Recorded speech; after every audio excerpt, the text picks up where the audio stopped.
منزل في حي الشيخ رضوان.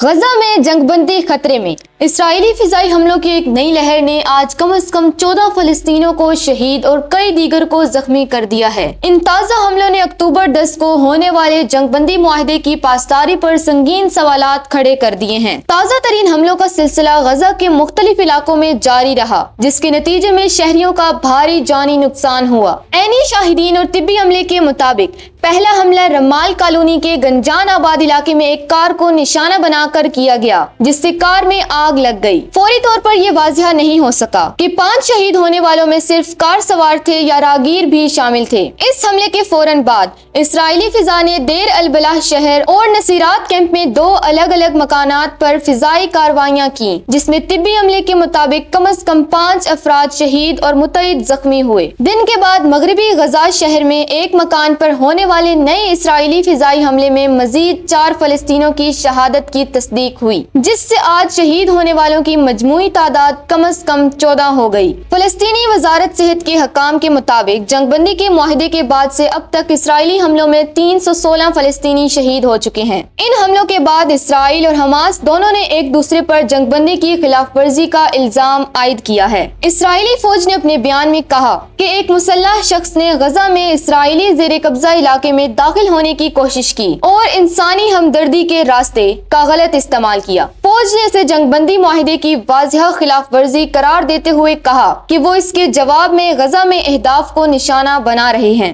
دوسری جانب غزہ میں حماس کے ایک عہدیدار نے اسرائیلی فوج الزامات کو بے بنیاد اور قتل عام کا بہانہ قرار دیتے ہوئے سختی سے مسترد کر دیا۔ حماس نے زور دیا کہ وہ جنگ بندی معاہدے پر قائم ہے۔ دونوں فریقین 6 ہفتے قبل طے پانے والی جنگ بندی کی خلاف ورزی کا الزام ایک دوسرے پر لگاتے رہے ہیں۔ حماس نے ثالثی کرنے والے ممالک اور امریکہ پر زور دیا ہے کہ وہ اسرائیل کی بڑھتی ہوئی خلاف ورزیوں کا سامنا کریں اور جنگ بندی کو برقرار رکھیں۔ اگرچہ تشدد مکمل طور پر ختم نہیں ہوا، لیکن 10 اکتوبر کو طے پانے والی جنگ بندی نے تنازع کو کافی حد تک کم کیا تھا، جس کے چند فوائد سامنے آئے تھے۔